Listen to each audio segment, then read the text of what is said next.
வணக்கம், வந்தனம், நமஸ்தே, நமஸ்கார். எல்லாருக்கும் இனிய காலை வணக்கம் மக்களே. நான் உங்கள் Sanju. Welcome to Sanju current affairs. இன்னைக்கு இந்த வீடியோல நம்ம என்ன பார்க்க போறோம் அப்படின்னா, பிப்ரவரி 26ஆம் தேதியுடைய கரண்ட் அஃபேர்ஸ் தான் மக்களே பார்க்க போறோம். எல்லாருக்கும் ஹாப்பி மார்னிங். எப்பவும் போல நம்ம கிளாஸ் ஸ்டார்ட் பண்றதுக்கு முன்னாடி தினம் ஒரு தகவல்ல இருந்து பார்த்துடலாம். தினம் ஒரு தகவல் நம்ம ஸ்டார்ட் பண்றதுக்கு முன்னாடி நம்மளுடைய குரூப் 4 பேட்ச் 1 நம்ம வந்து 23ஆம் தேதி ஆரம்பிச்சோம். அதுக்கு முன்னாடி குரூப் 1 and 2 ரெண்டு பேட்ச் லான்ச் பண்ணியிருந்தோம். குரூப் 1 and 2க்கான தேர்ட் பேட்ச் வந்து நம்ம வந்து மார்ச் 16ஆம் தேதி ஸ்டார்ட் பண்ண போறோம். ஸோ ஃபர்ஸ்ட் பேட்ச்லையும் செகண்ட் பேட்ச்லையும் ஜாயின் பண்ண முடியாதவங்க இந்த தேர்ட் பேட்ச்ல நீங்க தாராளமா நீங்க ஜாயின் பண்ணிக்கலாம். இந்த பேட்ச் வந்து குரூப் 1 and 2 ப்ரிலிமினரிக்கு யூஸ் ஆகுற மாதிரி இருக்கும். அதாவது ஜிஎஸ் வந்துடும், இதுல பைலிங்குலா தான் சொல்லி கொடுப்போம். அதுக்கப்புறம் பொது தமிழ் வந்துடும், ஜென்ரல் இங்கிலீஷ் வந்துடும், மேக்ஸ் வந்துடும். இது எல்லாமே கவர் ஆகிடும். கிளாஸ், டெஸ்ட், பிடிஎஃப் எல்லாமே உங்களுக்கு இதுல ஓவராலா வந்துடும் மக்களே. இதுல மொத்தம் 180 டேஸ் கிளாஸ் உங்களுக்கு இருக்கும். இந்த 180 டேஸ் கிளாஸ்லயே இது அது எப்படி இருக்கும் அப்படின்னா, மண்டே டு ஃப்ரைடே டெய்லி 1 மணி நேரத்துல இருந்து 1.5 மணி நேரம் வரை கிளாஸ் இருக்கும். அதுக்கப்புறம் சாட்டர்டே வந்து அந்த மண்டே டு ஃப்ரைடே எடுத்தது டெஸ்ட், அதுக்கப்புறம் சண்டே ஹாலிடே. இப்படிதான் 180 டேஸ் கிளாஸ் போகும். அப்போ 180 டேஸ் முடியும் போதே நம்ம வந்து ஒரு வாட்டி நம்ம எல்லாமே நம்ம பார்த்துருவோம். அதே மாதிரி வந்து ஒரு வாட்டி வீக்லி டெஸ்ட்டும் போட்டு முடிச்சிருவோம். அதுக்கப்புறம் ரிவிஷன் டெஸ்ட் ஆரம்பிக்கும். எக்ஸாம் முடிகிற வரைக்கும் நமக்கு வந்து குரூப் 1 வந்து நமக்கு வந்து செப்டம்பர் 6ஆம் தேதி, குரூப் 2 வந்து நமக்கு அக்டோபர் 25ஆம் தேதி அது வரை டெஸ்ட் இருக்கும் நமக்கு. அதுக்கப்புறமும் இந்த கோர்ஸ் வந்து வேலிடா தான் இருக்கும். 2 வருஷம் வேலிடிட்டி. இந்த பேட்ச்ல நீங்க ஜாயின் பண்ணணும்னு நினைச்சீங்க அப்படின்னா 7604905977 அப்படிங்கிற இந்த நம்பருக்கு குரூப் 1 and 2 பேட்ச் 3 அப்படின்னு சொல்லிட்டு ஒரு மெசேஜ் மட்டும் தட்டி விடுங்க. அவங்க வந்து உங்களுக்கு டீடைல்ஸ் ஷேர் பண்ணி பேமெண்ட் லிங்க்கும் அனுப்புவாங்க. இதுல ஜாயின் பண்றதுக்கான ஃபீஸ் என்ன அப்படின்னா, நீங்க நியூ ஸ்டூடெண்டா இருக்கும் பட்சத்துல உங்களுக்கு வந்து 21,999. நீங்க ஓல்ட் ஸ்டூடெண்டா இருந்தீங்க அப்படின்னா வந்து 19,999. இதுக்கு முன்னாடி நம்ம கிட்ட சிஏ சப்ஸ்கிரிப்ஷனா இருக்கலாம், டெஸ்ட் பேட்சா இருக்கலாம், இந்த வருஷம் வாங்கினவங்களா இருக்கலாம், போன வருஷம் வாங்கினவங்களா, அந்த ஸ்கிரீன்ஷாட் மட்டும் அனுப்பி நீங்க இந்த ஓல்ட் ஸ்டூடெண்ட்கான ஃபீஸ் பே பண்ணிக்கலாம். வேற டீடைல்ஸ் வேணும்னா இந்த நம்பருக்கு நீங்க கால் அல்லது மெசேஜ் பண்ணி நீங்க தெரிஞ்சுக்கலாம் மக்களே. ஸோ இப்போ நம்ம வந்து நெப்போலியன் ஆஃப் இந்தியா, இந்தியாவின் நெப்போலியன் என்று அழைக்கப்படக்கூடியவர் யார் அப்படின்னு கேட்டாங்க அப்படின்னா சமுத்திரகுப்தா அப்படின்னு சரியான விடை. யார் இந்தியாவுடைய நெப்போலியன்? நமக்கு சமுத்திரகுப்தா தான் இந்தியாவுடைய நெப்போலியன். குப்தா வந்து சரியான விடை. ஓகேவா? நெக்ஸ்ட் நம்ம ஃபிளாஷ்பேக் போயிடலாம். லாஸ்ட் கிளாஸ்ல என்ன பார்த்தோமோ அதை ஒரு வாட்டி ரிவைஸ் பண்ணிட்டு இன்னைக்கான கிளாஸ்க்குள்ள போயிடலாம் மக்களே. அந்த வகையில பிப்ரவரி 25ஆம் தேதிக்கான ஃபிளாஷ்பேக் என் கூட சேர்ந்து நீங்களும் ஆன்சர் போடுங்க. ரிவைஸ் பண்ண மாதிரி இருக்கும். முதல் கேள்வி நமக்கு கேரளாவுடைய புது பெயர் வந்து கேரளம் அப்படிங்கிறதா நமக்கு சரியான விடை. அதற்கு அடுத்த மேரி ரசோய் அப்படிங்கிற திட்டம் எங்க கொண்டு வந்தது அப்படின்னா பஞ்சாப்ல. அடுத்த கேள்வி நமக்கு வந்து இந்த கொத்தடிமை தொழிலாளர் ஒழிப்பு சட்டம், பாண்டட் லேபர் அபாலிஷன் ஆக்ட் வந்து 1976ல கொண்டு வந்திருக்காங்க மக்களே. தர்ம கார்டியன் அப்படிங்கிறது இந்தியாவுக்கும் ஜப்பானுக்கும் இடையான கூட்டு பயிற்சி. அடுத்த கேள்வி நமக்கு ஒட்டாவா அந்த கூட்டமைப்புல இருந்து வெளியே வந்த நாடு வந்து போலாந்து. அடுத்த கேள்வி நமக்கு பஃப்தா விருது வாங்கிய திரைப்படம் எது அப்படின்னா நமக்கு வந்து பூங் அப்படிங்கிற மணிப்புரி திரைப்படம். ஓகேவா? பூங் அப்படிங்கிற மணிப்புரி திரைப்படம். இப்போ நம்ம பிப்ரவரி 26ஆம் தேதிக்கான கரண்ட் அஃபேர்ஸ் பார்த்துடலாம் மக்களே. முதல்ல Tamil Nadu news. So Tamil Nadu news நம்ம போறதுக்கு முன்னாடி குரூப் 1 உடைய டெஸ்ட் பேட்ச் அண்ட் மெயின், அதாவது preliminary test batch plus mains answer ரைட்டிங்கான பிராக்டிஸ் பேட்ச் நம்ம ஆல்ரெடி ஜனவரியில் லான்ச் பண்ணியிருந்தோம். இது நமக்கு இதுவும் தேர்ட் பேட்ச் இது. ஸோ நம்ம preliminary and mains test batch நிறைய பேர் கேட்டுட்டு இருந்தீங்க. ஸோ ப்ரிலிமினரி டெஸ்ட் பேட்ச் பொறுத்த வரைக்கும் ப்ரிலிமினரி டெஸ்ட் பேட்சும் சரி, மெயின்ஸ் ஆன்சர் ரைட்டிங் பேட்சும் சரி, மார்ச் 9ஆம் தேதி ஸ்டார்ட் ஆக போகுது. ப்ரிலிமினரி டெஸ்ட் பேட்ச்னா உங்களுக்கு 41 டெஸ்ட் இருக்கும். ஒரு வாரத்துக்கு ஒரு டெஸ்ட், அப்புறம் சில வாரம் 2 டெஸ்ட் அப்படின்னு சொல்லிட்டு போவோம். இதில் உங்களுக்கு வந்து book wise test, syllabus wise test எல்லாமே உங்களுக்கு இதில் கவர் பண்ணிடுவோம். ஸோ இது மொத்தம் 41 டெஸ்ட் வரும். இது வந்து நியூ ஸ்டூடெண்டாக இருந்தால் 3499, ஓல்ட் ஸ்டூடெண்டாக இருந்தால் 3299 பே பண்ணால் போதும். அதே மாதிரி மெயின்ஸ் ஆன்சர் ரைட்டிங் பேட்ச் யாருக்கானது அப்படின்னா, இப்போ நீங்கள் ப்ரிலிமினரி ப்ரிப்பேர் பண்ணிட்டு இருக்கீங்க, உங்களுக்கு ஃபர்ஸ்ட் வாட்டி குரூப் 1 கிளியர் பண்ண ஆசைப்படுறவங்க வந்து மெயின்ஸ் நம்ம வந்து எழுதி ப்ராக்டிஸ் இருக்காது, மெயின்ஸ் ஃபுல்லாக நம்ம ப்ரிப்பேர் பண்ணவும் முடியாது. ஸோ இப்போ நமக்கு வந்து என்ன அப்படின்னா மெயின்ஸோட சில பேசிக்ஸ் எல்லாம் கற்றுக்கணும். அதாவது எப்படி ஒரு ஆன்சர் எழுதணும், ஆன்சர் ரைட்டிங்னா என்ன, எப்படி நோட் மேக் பண்ணுறது, எப்படி ஒவ்வொரு சப்ஜெக்டையும் அதில் அப்ரோச் பண்ணுறது, ஒவ்வொரு சப்ஜெக்ட்டும் எப்படி வேல்யூ அடிஷன் பாயிண்ட்ஸ் நம்ம இது பண்ணுறது, இப்படி சொல்லிட்டு நம்ம எல்லாமே இதில் வந்து உங்களுக்கு பேசிக்கான வீடியோஸில் உங்களுக்கு டீச் பண்ண தாண்டி உங்களுக்கு ஒரு ஸ்டாஃப் அலோகேட் பண்ணிவிடுவோம், உங்களுக்குன்னு ஒரு மென்டார் அலோகேட் பண்ணிவிடுவோம். அவங்க உங்களுக்கு டெய்லி ஒவ்வொரு கொஸ்டினாக அனுப்பி உங்களுக்கு வந்து நீங்கள் அதை எழுதி அவங்களுக்கு டெய்லி ஒரு கொஸ்டின் தான் எழுதி அவங்களுக்கு அனுப்புவீங்க. அதை வந்து அவங்க ரிவ்யூ பண்ணுவாங்க. பண்ணுவாங்க. ரிவ்யூ பண்ணி உங்களுக்கு வந்து உங்களுக்கு என்னென்ன கரெக்ஷன்ஸ் அப்படின்னு சொல்லுவாங்க. இது முழுக்க முழுக்க பிகினர்ஸாக இருந்தீங்கன்னா ரொம்ப யூஸ்ஃபுல்லாக இருக்கும். ஆல்ரெடி 2 மெயின்ஸ் எழுதிருந்தீங்க அப்படின்னா உங்களுக்கு தேவைப்படாது. பிகினர்ஸ்க்கு மட்டுமே இது யூஸ்ஃபுல்லாக இருக்கும். ஸோ இந்த பேட்ச் வந்து 75 டேஸ் போகும். இது 5999.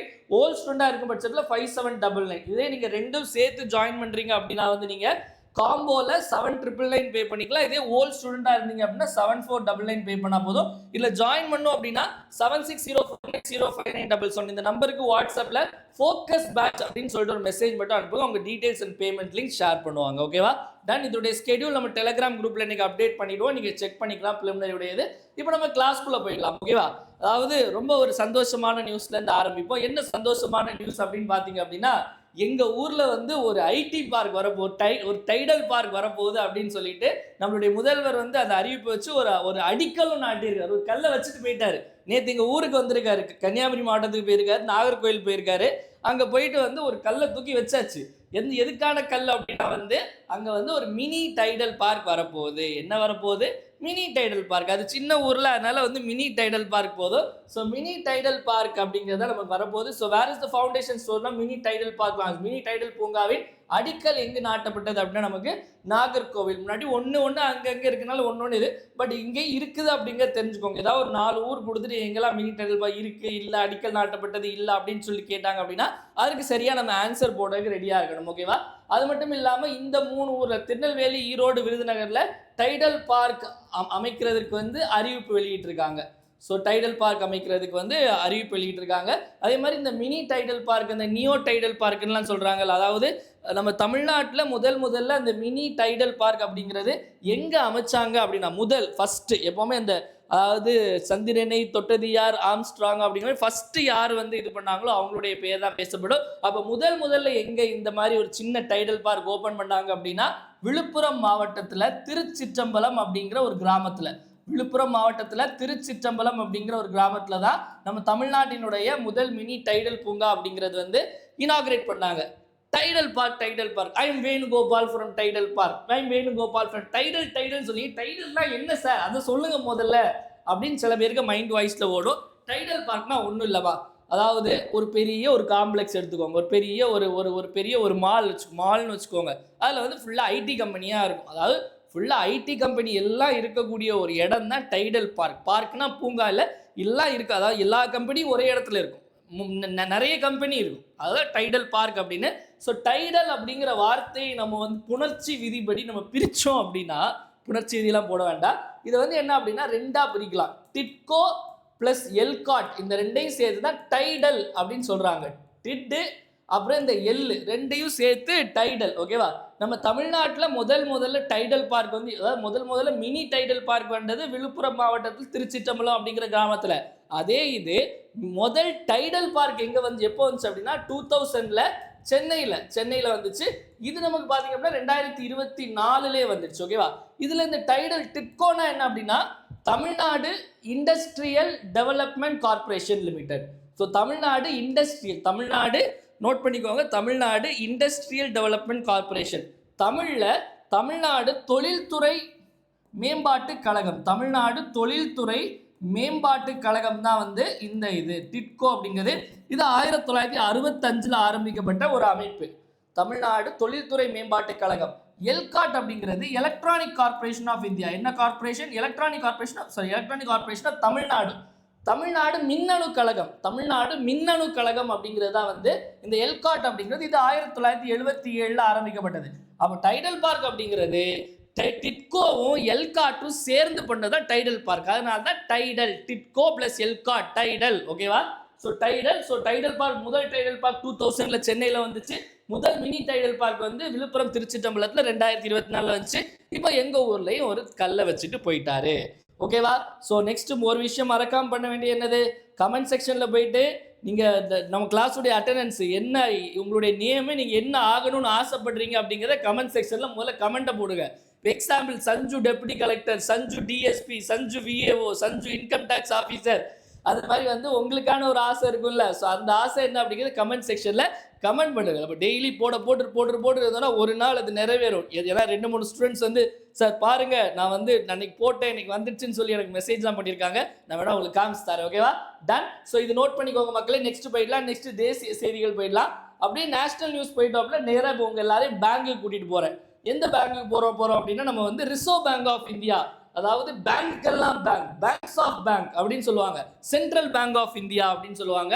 ஸோ என்ன அப்படின்னா ரிசர்வ் பேங்குடைய செக்யூர் டேட்டா சென்டர் எங்கே எஸ்டாப்ளிஷ் பண்ணியிருக்காங்க, எங்கள் ரிசர்வ் வங்கியின் பாதுகாப்பான தரவு மையம் எங்கு நிறுவப்பட்டுள்ளது அப்படின்னு கேட்டிருக்காங்க. அதாவது முதல்ல ஒரு இடத்துல இருந்து ஃபர்ஸ்ட் டேட்டா சென்டர் வந்து முதல் தரவு மையம் அப்படிங்கிறது நமக்கு நவி மும்பை அப்படிங்கிற இடத்துல இருந்து. எங்க இருந்து?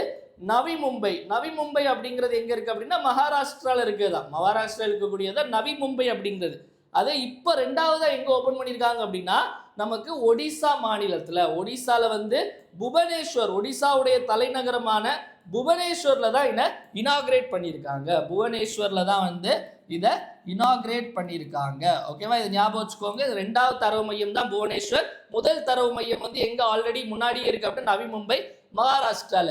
இப்போ ஆர்பிஐ அப்படின்னா நமக்கு என்ன அப்படின்னா ரிசர்வ் பேங்க் ஆஃப் இந்தியா. அதாவது இந்த பேங்குக்கெல்லாம் ஒரு ஹெட்னு வச்சுக்கோங்களேன். அதான் ரிசர்வ் பேங்க். இந்த ரிசர்வ் பேங்க் அப்படிங்கிறது எப்போ உருவாச்சு? அதாவது ரிசர்வ் பேங்கோடைய சட்டம், அதாவது சில ஸ்டாட்டிக்கான பாயிண்ட் சொல்றேன். எக்ஸாம் பாயிண்ட் ஆஃப் வியூல யூனிட் 5ல உங்களுக்கு யூனிட் 5ல ரிசர்வ் பேங்க் ஆஃப் இந்தியான்னு ஒரு டாபிக் இருக்கு. ஸோ அதில் கேட்கறதுக்கான வாய்ப்பு இருக்கு. ஸோ இதுக்கான சட்டம் வந்து 1934 கொண்டு வரப்பட்டது, ஆர்பிஐ ஆக்ட் அப்படின்னு. முதல்ல இது என்ன கமிட்டி, எந்த கமிட்டியுடைய ரெக்கமெண்டேஷன் அடிப்படையில், எந்த கமிட்டியுடைய பரிந்துரையின் அடிப்படையில் இது வந்துச்சு அப்படின்னா 1926 Hilton young commission, Hilton young குழு அப்படிங்கிற அந்த குழுவினுடைய தலைமையில் ஒரு குழு போட்டிருப்பாங்க. அந்த குழுவினுடைய பரிந்துரையின் அடிப்படையில் தான் இந்த மாதிரி இந்தியாவுக்கு ஒரு ரிசர்வ் பேங்க் வேணும்னு சொல்லிட்டு அதுக்கப்புறம் கொண்டு வந்திருப்பாங்க. அப்போ எப்போ கிரியேட் பண்ணியிருக்காங்க அப்படின்னா ஏப்ரல் 1, 1935 தான் வந்து நமக்கு என்ன பண்ணியிருப்பாங்க, ஆர்பிஐ அப்படின்னு ஒன்று உருவாயிருக்கும். இதை பார்த்தீங்க அப்படின்னா முதல்ல வந்து இதனுடைய ஹெட் குவார்ட்டர்ஸ் எங்கே இருக்கும் அப்படின்னா வந்து கல்கத்தாவில் தான் இருக்கும். கல்கத்தாவில் தான் ஹெட் குவார்ட்டர்ஸ் இருக்கும். 1937 தான் என்ன பண்ணியிருப்பாங்க அப்படின்னா அதை மும்பைக்கு மாற்றிருப்பாங்க. ஹெட் குவார்ட்டர்ஸ் எங்கே மாற்றிருப்பாங்க? மும்பைக்கு மாற்றிருப்பாங்க. அதே மாதிரி இது எப்போ நேஷனலைஸ் பண்ணுவாங்க, எப்போ இதை வந்து ஆர்பிஐ அப்படிங்கிறது முதல்ல ஆரம்பிக்கும் போது ஒரு தனியார் வங்கியாக தான் இருக்கும். ஓகேவா? இதை எப்போ தேசியமயமாக்கப்பட்டது அப்படின்னா நமக்கு ஜனவரி 1, 1949 இது வந்து தேசியமயமாக்கப்பட்டது. ஓகேவா? ஸோ எப்போ நமக்கு வந்து நேஷனலைஸ் ஆச்சு கேட்டால் Jan 1, 1949. இதனுடைய முதல் ஆளுநர், ரிசர்வ் வங்கியுடைய முதல் ஆளுநர் யாருன்னு கேட்டாங்க அப்படின்னா ஆஸ்பார்ன் ஸ்மித் அப்படிங்கிற ஒருத்தர். பேர் என்னது? ஆஸ்பார்ன் ஸ்மித் அப்படிங்கிறதா நமக்கு வந்து ஆர்பிஐ உடைய முதல் ஆளுநர். ஆர்பிஐ உடைய முதல் இந்திய ஆளுநர் யாருன்னு கேட்டாங்க அப்படின்னா சிடி தேஷ்முக் அவர்கள் தான் வந்து நமக்கு ஆர்பிஐ உடைய முதல் இந்திய ஆளுநர் அப்படின்னு கேட்டா. இவருடைய மனைவி வந்து நம்ம துர்காபாய் தேஷ்முக். நம்ம வந்து யூனிட் 6ல இவங்களை பற்றி படிப்போம். துர்காபாய் தேஷ்முக் அவங்களுடைய துர்காபாய் தேஷ்முக்குடைய இரண்டாவது கணவர் நினைக்கிறேன். ஆக்சுவலி நம்ம அந்த பிரச்சனைக்குள்ளே போகணும். பட் நம்ம அந்த கிளாஸ் பார்க்கும்போது நம்ம அதெல்லாம் டீட்டெயிலாக பார்ப்போம். ஓகேவா? ஸோ இது இப்போ யார் வந்து ஆர்பிஐ உடைய கரண்ட் கவர்னராக இருக்காங்க, ஆளுநர் யார் அப்படின்னா 26வது கவர்னர் சஞ்சய் மல்ஹோத்ரா தான் இப்போ ஆர்பிஐ உடைய கவர்னராக இருக்காங்க. சஞ்சய் மல்ஹோத்ரா. இது எல்லாமே நமக்கு யூனிட் 5ல ரிசர்வ் பேங்க் ஆஃப் இந்தியா அப்படிங்கிற டாப்பிக்கில் இதெல்லாம் இம்பார்ட்டன்ட், நோட் பண்ணி வச்சுக்கோங்க. ஓகேவா? ஸோ இப்போ இதுக்கான ஆன்சர் வந்து நமக்கு வந்து ஒடிசா. அடுத்தது நெக்ஸ்ட் பார்த்தீங்க அப்படின்னா இப்போ நம்ம வந்து ஒவ்வொரு இடத்துக்கும், இப்போ நம்ம ஏதாவது ஒரு இடத்துக்கு டூர் போகிறோம் அப்படின்னா நிறைய பேர் சில பேர் ஹோட்டலில் ஸ்டே பண்ணுவாங்க, சில பேர் ரிசார்ட்டில் ஸ்டே பண்ணுவாங்க, சில பேர் வந்து இப்போ வந்து பசங்களாம் போனாங்கன்னா ஏதாவது ஹாஸ்டல் இந்த மாதிரிலாம் நிறைய இருக்குது. சில பேர் பார்த்தீங்க அப்படின்னா ஹோம் ஸ்டேயில் ஸ்டே பண்ணணும்னு விரும்புவாங்க. ஏன்னா ஹோம் ஸ்டே அப்படிங்கிறது வந்து அப்படியே ஒரு வீடு ஃபீலே நமக்கு கொடுக்கும். ஓகேவா? ஹோம் ஸ்டே அப்படிங்கிறது. ஸோ இப்போ என்ன அப்படின்னா வந்து இப்போ ஒரு கவர்மெண்ட்டே வந்து என்ன பண்ணியிருக்காங்க அப்படின்னா அந்த ஹோம் ஸ்டே ஸ்கீம் அப்படின்னு கொண்டு வந்திருக்காங்க. இப்போ வந்து நான் என் கிராமத்தில், இப்போ நான் ஒரு கிராமத்தில் இருக்கேன், அது வந்து ஒரு டூரிஸ்ட் ஸ்பாட்டாக இருக்குது. நான் என் வீட்டில் உள்ள ஒரு ரூமை மட்டும் நான் ஹோம் ஸ்டேயாக மாற்றணும் அப்படின்னா நான் வந்து கவர்மெண்ட்டில் வந்து அது பண்ணி நான் டேரெக்டாக நான் மாற்றிக்கலாம். அதுக்கான ப்ரொவிஷன்ஸ் எல்லாம் கவர்மெண்ட்லேயே கொண்டு வந்துட்டாங்க. எந்த ஊரில் அப்படின்னா வந்து ராஜஸ்தானில் ஹோம் ஸ்டே திட்டம் அப்படிங்கிற ஒரு திட்டம் வந்து கொண்டு வந்திருக்காங்க. ஸோ ராஜஸ்தானில் ஹோம் ஸ்டே ஸ்கீம் முழுக்க டூரிசம், அதாவது முக்கியமாக ரூரல் டூரிசம், அந்த அங்கே வந்து கிராமப்புற சைடில் இருக்கக்கூடிய அந்த சுற்றுலாவை மேம்படுத்துறதுக்காக இந்த ஒரு திட்டம் வந்து கொண்டு வந்திருக்காங்க. ராஜஸ்தான்னு சொல்லும்போது வந்து நம்ம அதனுடைய ராஜஸ்தானுடைய ஸ்டேட் அனிமல் வந்து பார்த்தீங்க அப்படின்னா மாநில விலங்கு 2 விலங்கு இருக்குது. கேமல் மட்டும் இல்லை மக்களே, அதாவது ஒட்டகம் மட்டும் இல்லை, ஒட்டகம் மற்றும் சின்காரா இந்த ரெண்டுமே வந்து நமக்கு வந்து அங்கே உள்ள மாநில விலங்கு. ஓகேவா? மாநில பறவை பார்த்தீங்க அப்படின்னா, அதாவது ஸ்டேட் பேர்டு என்ன அப்படின்னா கிரேட் இந்தியன் பஸ்டர்ட் அப்படிங்கிறது அங்கே உள்ள மாநில பறவை, ஸ்டேட் பேர்டு அப்படிங்கிறது. ஓகேவா? இப்போ நான் கூட, அதாவது நான் வந்து தெரியும், நம்ம வீடியோ ரெகுலராக பார்க்குறவங்களுக்கு தெரியும், ஒரு 2 மாதம் முன்னாடி வந்து, அதாவது இந்த கிறிஸ்மஸ் டைமோட வந்து ஹிமாச்சல் பிரதேஷ் போயிருந்தேன். ஹிமாச்சல் பிரதேஷில் வந்து தரம்சாலாலேருந்து மேலே நட்டி அப்படிங்கிற ஒரு பிளேஸு. அங்கே வந்து ஃபுல்லாகவே ஹோம் ஸ்டே பிஸ்னஸ் தான். அங்கே ஃபுல்லாகவே எல்லாம் ஹோம் ஸ்டே தான். அவங்க ஒரு ஹோம் ஸ்டேயில் தான் ஸ்டே பண்ணியிருந்தேன். ரொம்பவே நல்லா இருந்துச்சு. இந்த மாதிரி தான் இருந்துச்சு. ஆனால் வந்து அவங்க வீடெல்லாம் இப்போ ஹோம் ஸ்டேங்க பேரில் அது வந்து ஹோட்டல் மாதிரி தான் வச்சுருக்காங்க நிறைய இடத்துல. அதான், ஆனால் அது வந்து ஒரு மாதிரி நல்லா இருந்துச்சு. ஓகேவா? நம்ம இன்ஸ்டாவில் அந்த ஃபோட்டோலாம் போட்டிருப்போம், ஆனால் போய் செக் பண்ணி பாருங்கள், நல்லா இருக்கும். ஹிமாச்சல் பிரதேஷ்னு ஒரு சீரீஸே போட்டிருப்போம். Okay, done. ஸோ ராஜஸ்தான். இன்னொரு விஷயம் சொல்லணும்னு நினச்ச மக்களே, அதாவது வந்து பார்த்தீங்க அப்படின்னா, பொதுவாக இந்த ஜாதி உணர்வு, இந்த ஜாதி வெறிலாம் எங்கே அதிகமாக இருக்கும் அப்படின்னு பார்த்தீங்க அப்படின்னா வந்து சிட்டியில் அதிகமாக இருக்குமா இல்லை வந்து கிராமத்தில் அதிகமாக இருக்குமான்னு கேட்டால் கிராமங்களில் தான் அதிகமாக இருக்கும். ஜென்ரலாக அதான உண்மை. அதாவது சில உண்மைகள் நம்ம ஒத்துக்கணும். அப்போ வந்து என்ன அப்படின்னா வந்து, ஏன்னா சிட்டியில் வந்து அதாவது அடுத்தவங்க என்ன அதாவது இப்போ நம்ம போயிட்டு இருப்போம், சிட்டிலாம் பொறுத்த வரைக்கும் போயிட்டு இருப்போம், ஒரு வந்து கீழே விழுந்தா கூட நமக்கு தூக்கி விட கூட நேரம் இல்லாமல் அப்படியே அது மேலே ஏறி ஜம்ப் அடிச்சு போகக்கூடிய ஒரு, ஏன்னா அப்படியே ஒரு பரபரப்பாட்டு வந்து மிஷின் உலகம் மாதிரி இது வந்து செயல்படும். ஆனால் கிராமங்கள்லாம் வந்து ஏன்பா நீ என்ன ஆளுப்பா இப்படின்னு சொல்லி கேட்பாங்க. ஆனால் இப்படி இருக்கக்கூடிய இடத்துல மகாராஷ்டிராவில் ஒரு கிராமத்தை வந்து அந்த கிராம மக்கள் வந்து என்னவா டிக்ளேர் பண்ணியிருக்காங்க அப்படின்னா, இது சாதியற்ற கிராமம், கேஸ்ட்லெஸ் வில்லேஜ். கேட்கவே வந்து ஒரு மாதிரி சொல்லும்போதே எனக்கு வந்து ஒரு மாதிரி வந்து புல்லரிக்குது. கேஸ்ட்லெஸ் வில்லேஜ் அப்படின்னு சொல்லும்போதே, அதாவது எங்க எல்லாருக்கும் ஒரே ஒரு சாதி தான், அது மனிதம், ஹியூமனிசம் அப்படிங்கிற ஒரு சாதின்னு சொல்லியிருக்காங்க. எந்த ஊர்ல அப்படின்னா மகாராஷ்டிரால சவுண்டாலா. ஓகேவா? சவுண்டாலா அப்படிங்கிற ஒரு கிராமம் இருக்கு. அந்த சவுண்டாலா அப்படிங்கிற கிராமத்தை தான் வந்து என்ன பண்ணியிருக்காங்க அப்படின்னா, இது வந்து கேஸ்ட்லெஸ் வில்லேஜ். இந்தியா, ஐ மீன் மகாராஷ்டிராவோட ஃபர்ஸ்ட் கேஸ்ட்லெஸ் வில்லேஜ் அவங்க டிக்ளேர் பண்ணியிருக்காங்க. ஓகேவா?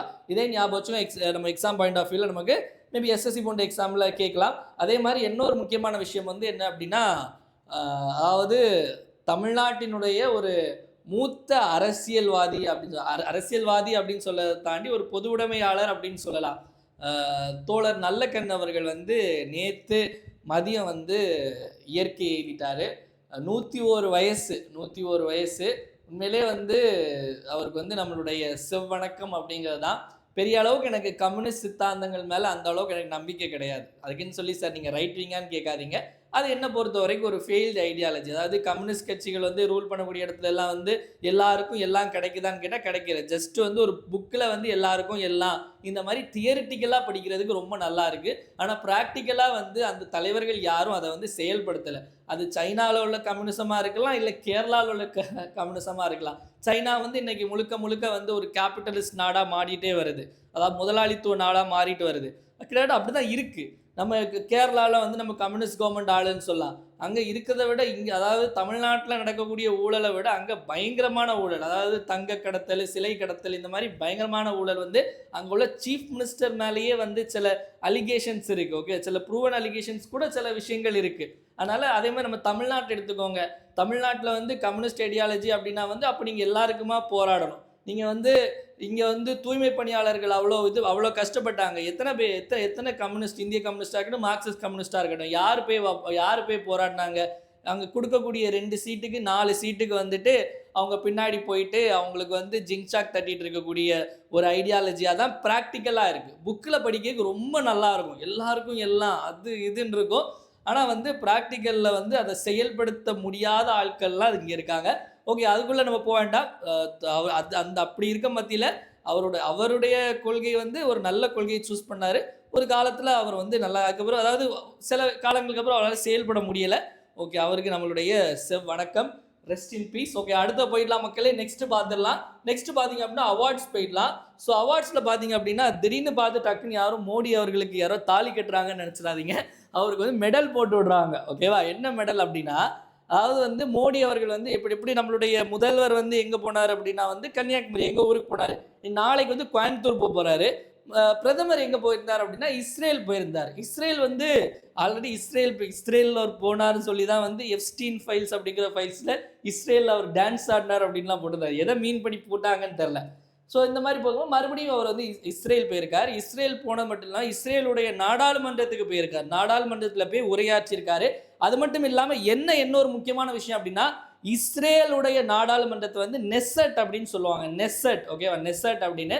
அந்த இஸ்ரேல் நாடாளுமன்றத்தில் உரையாற்றிய முதல் இந்திய பிரதமர் வந்து நரேந்திர மோடி அவர்கள் தான். First prime minister to address Knesset அப்படின்னு கேட்டாங்க அப்படின்னா அது வந்து நரேந்திர மோடி அவர்கள் தான். ஸோ இதுக்கு முன்னாடி 2017 போயிருந்தாரு. இப்போ வந்து அங்கே நெசட்ல போய் பேசுறதுக்கே போயிருக்காரு அவங்களுடைய பாராளுமன்றத்தில். அதனால அந்த பாராளுமன்றத்தினுடைய ஒரு பதக்கம் வந்து அவருக்கு வழங்கப்பட்டிருக்கு. ஓகேவா? So who receive the speaker of the Knesset medal? Speaker of the Knesset பதக்கம் பெற்றவர் யார் அப்படின்னா அதற்கு சரியான விடை நமக்கு நரேந்திர மோடி அவர்கள் அப்படிங்கிறதா சரியான விடை. அதாவது ஒவ்வொரு ஊருடைய பாராளுமன்றத்துக்கும் ஒவ்வொரு பெயர் இருக்கும். இஸ்ரேலினுடைய பாராளுமன்றத்துக்கு வந்து நெசட் அப்படின்னு பேரு. அதே இது ஜப்பானுடையது பாத்தீங்க அப்படின்னா வந்து டயட் அப்படின்னு சொல்லுவாங்க. ஜப்பானுடையது டயட், ஓகேவா? ஜப்பானுடையது பாராளுமன்றம் அல்ல, நாடாளுமன்றத்தினுடைய பெயர் வந்து டயட் அப்படின்னு. அதே மாதிரி வந்து நமக்கு வந்து இப்போ சைனா எடுத்துட்டீங்க அப்படின்னா சைனா வந்து நேஷனல் பீப்புள்ஸ் காங்கிரஸ், ஓகேவா? நேஷனல் பீப்புள் காங்கிரஸ், அதாவது தேசிய மக்கள் கூட்டமைப்பு அப்படின்னு சொல்லுவாங்க. இந்தியாவில் என்ன சொல்லுவாங்க? இந்தியாவுடைய பாராளுமன்றத்தை என்னன்னு சொல்றாங்க அப்படின்னா சன்சாத். இந்தியாவுடைய பாராளுமன்றத்துடைய பேர் வந்து சன்சாத் அப்படின்னு சொல்லுவாங்க. ஓகேவா? இதெல்லாம் நோட் பண்ணி வச்சுக்கோங்க. எக்ஸாம் பாயிண்ட் ஆஃப் வியூல நமக்கு இம்பார்ட்டன்ட். ஓகேவா? என்ன சார் வந்து இப்படி சொல்றாரு, அவர் வந்து இந்த தத்துவத்துக்கு அகெயின்ஸ்டா இருக்காரு, அப்ப இந்த தத்துவத்துக்கு ஃபேவரா இருக்கவரா அப்படின்னு கிடையாது. இவங்க வந்து என்ன அப்படின்னா வந்து நான் இப்படிதான் அப்படின்னு சொல்லிட்டு ஓப்பனா நான் இப்படிதான்டா அப்படின்னு சொல்றாங்க. அவங்க வந்து நான் வந்து இப்படி இந்த கொள்கைன்னு சொல்லிட்டு 2 சீட்டுக்கும் 4 சீட்டுக்கும் போகிறது எனக்கு பார்க்குறது கஷ்டமாக இருக்குது. இதெல்லாம் வந்து உண்மையிலே அந்த கம்யூனிஸ்ட் ஐடியாலஜிலாம் வந்து உண்மையிலே நடைமுறையில் இருந்துச்சுன்னா எவ்வளோ நல்லா இருக்கும். அப்போ அது நடைமுறைப்படுத்த வேண்டியது என்னுடைய கடமையா? அதை தாண்டி அதுக்குன்னு ஒரு கட்சி வச்சுருக்கீங்க. அந்த கட்சியை வந்து பொலிட்டிக்கல் ரெப்ரஸன்டேஷனில் கொண்டு வரணும். அதை விட்டுட்டு வந்து நாங்கள் ஆட்சியிலலாம் இப்போ பங்கு கேட்க மாட்டோம், எங்களுக்கு 2 சீட்டு போதும் 4 சீட்டு போதும்னு சொல்லிட்டு அறிவாலயம் வாசல்லையும் நீங்கள் வந்து எம்ஜிஆர் மாளிகை வாசல்லையும் போய் நின்றுட்டு இருந்தா எப்படி இதாகும்? ஸோ அந்த மாதிரி தான் இருக்குது. என்னங்க சார் உங்கள் சட்டம் அப்படிங்கிற மாதிரி. ஓகே, இது வந்து நரேந்திர மோடி அவர்கள் விருது கிடைச்சிருக்கு. நெக்ஸ்ட் வந்து அப்பாயின்மெண்ட்ஸில் பார்த்தீங்க அப்படின்னா காட் ஆஃப் கிரிக்கெட், ஓகேவா? அதாவது கிரிக்கெட்டின் கடவுள், கிரிக்கெட்டின் ஜாம்பவான் என்று அழைக்கப்படக்கூடிய சச்சின் டெண்டுல்கருக்கு என்ன அப்பாயின்ட் பண்ணியிருக்காங்க? யுனைடெட் நேஷன்ஸ்ல இருந்து நமக்கு global champions for road safety, அதாவது வந்து சாலை பாதுகாப்பினுடைய ஒரு சாம்பியன், அதாவது சாலை பாதுகாப்புக்குடைய ஒரு தூதராட்டு, ஒரு பிராண்ட் அம்பாசிடராட்டு யாரை தேர்ந்தெடுத்துருக்காங்க அப்படின்னா சச்சின் டெண்டுல்கர். இன்னொரு முக்கியமான விஷயம், இன்னைக்கு நான் வந்து மேட்ச் பார்க்க போகிறேன். அதாவது வந்து இன்னைக்கு சேப்பாக்கில் வேர்ல்ட் கப் மேட்ச் பார்க்கணும்னு எனக்கு ரொம்ப ஆசை. வேர்ல்ட் கப் மேட்ச் பார்க்கணும் ரொம்ப ஆசை. அதுக்கு வந்து ஐபிஎல் மேட்ச் நிறைய மேட்ச் போயிருக்கேன். வேர்ல்ட் கப் வந்து இன்னைக்கு இந்தியா vs சிம்பாவே சேப்பாக்கில் 7 மணிக்கு. அதுவும் இல்லாமல் எனக்கு அங்கே வந்து பர்டிகுலராக ஒரு ஸ்டாண்டில் உட்காந்து பார்க்கணுன்னு சொல்லிட்டு ஒரு ஆசை இருக்கும். அதாவது அங்கே வந்து நிறைய சிஇஜே லோயர் அப்பர் நிறைய இருக்கும், டி பாக்ஸு அது இதுன்னு இருக்கும்.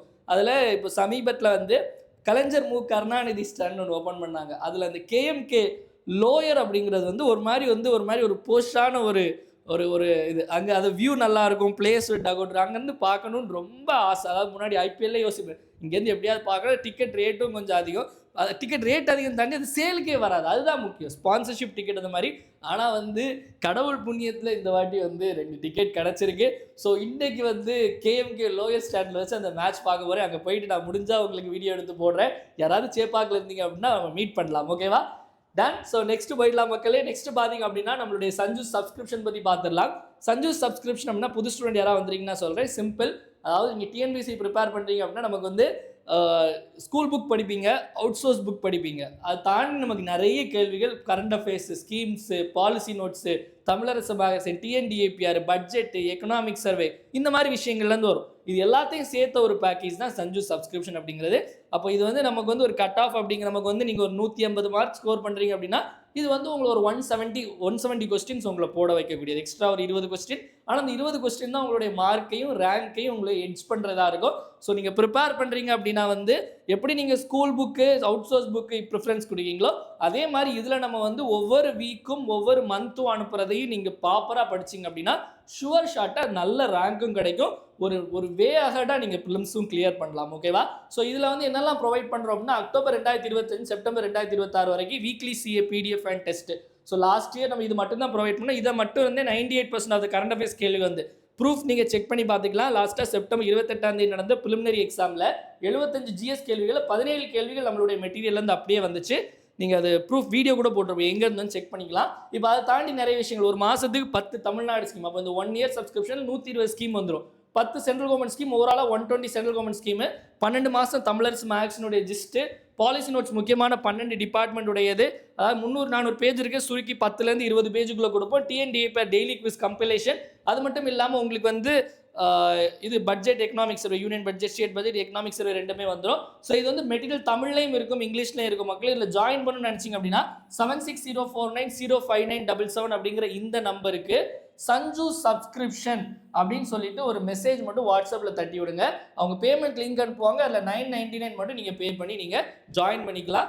இந்த தாண்டி எதுவும் நீங்கள் படிக்கணும் அவசியம் இல்லை. இந்த மெட்டீரியல் உங்களுக்கு இந்த மாதிரி தான் இருக்கும். ஓகே, தமிழ்நாடு ஸ்கீம்ஸ் இருக்குன்னா ஒவ்வொரு ஸ்கீமும் நம்ம டீட்டெயிலாக எக்ஸ்பிளைன் பண்ணியிருப்போம். ஸோ இதில் வந்து நமக்கு முதல்ல இங்கிலீஷ் இருக்கும், அடுத்து கீழே தமிழ் இருக்கும். எப்படி கேட்டாலும் இதில் நீங்கள் கேட்டால் ஆன்சர் பண்ணலாம். எல்லா பாயிண்ட்ஸும் கொடுத்துருப்போம். நெக்ஸ்ட் சென்ட்ரல் ஸ்கீம்ஸும் அதே மாதிரி தான்.